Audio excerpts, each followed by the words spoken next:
Ak ste ako ja a ukladáte svoje súbory na mnohé rôzne miesta, ako je napríklad tento náhodný priečinok alebo externý pevný disk, ich spravovanie môže byť zložité. Avšak vyhľadávanie v systéme Windows 7 poskytuje novú funkciu s názvom Knižnice, ktorá umožňuje jednoduché spravovanie súborov.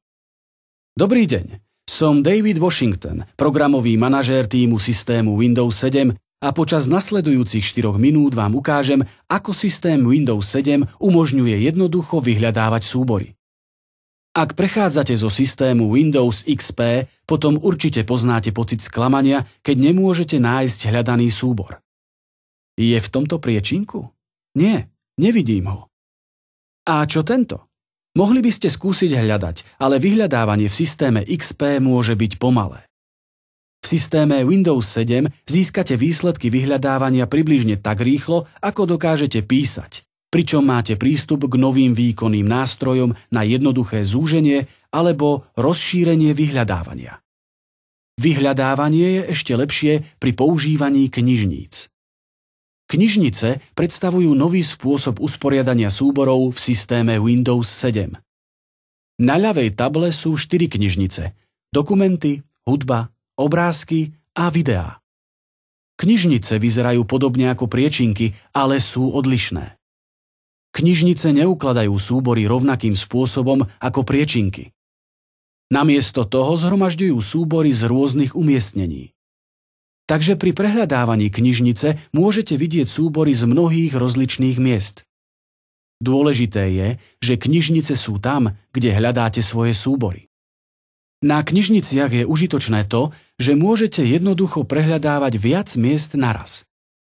Napríklad knižnica Obrázky ukazuje na priečinok Obrázky aj na priečinok Verejné obrázky, takže môžete vykonať jedno vyhľadávanie a okamžite nájsť všetky vyhovujúce fotografie z oboch umiestnení.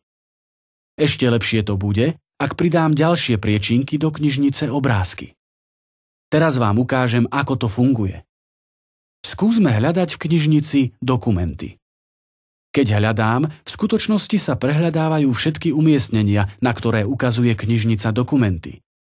Všimnite si, ako si systém Windows zapamätáva predchádzajúce vyhľadávania a dokonca zvýrazňuje hľadaný výraz vo výsledkoch, takže môžem rýchlo nájsť hľadaný súbor. Teraz skúsme zúžiť vyhľadávanie použitím novej funkcie s názvom Vyhľadávacie filtre. Hľadám nedávno použitú prezentáciu. Viem, že som vykonal zmeny tohto súboru skôr tento mesiac a že obsahuje slovo výskum, ale nepamätám si názov súboru. Kliknem na vyhľadávacie pole, potom kliknem na vyhľadávací filter dátum úpravy a vyberiem možnosť skôr tento mesiac. Potom zadám slovo výskum. Toto môže byť on.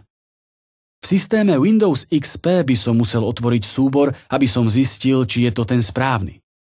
V systéme Windows 7 môžem jednoducho rozbalením tably ukážky zobraziť, čo je vnútri. Áno, toto je on. Ďalším spôsobom hľadania je usporiadanie knižnice rôznymi spôsobmi. Napríklad podľa dátumu. Takže, čo ak máte uložené súbory niekde mimo počítača? Povedzme na externom pevnom disku. Ja mám uložených veľa digitálnych fotografií na tejto jednotke a chcem k nim pristupovať v rámci mojej knižnice Obrázky.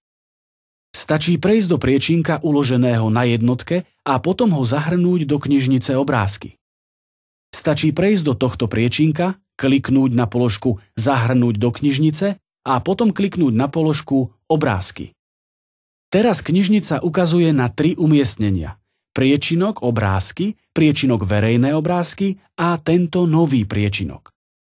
Teraz môžem pristupovať k obrázkom v počítači a na externom pevnom disku ako k jednej kolekcii, umožňujúcej jednoduché vyhľadávanie.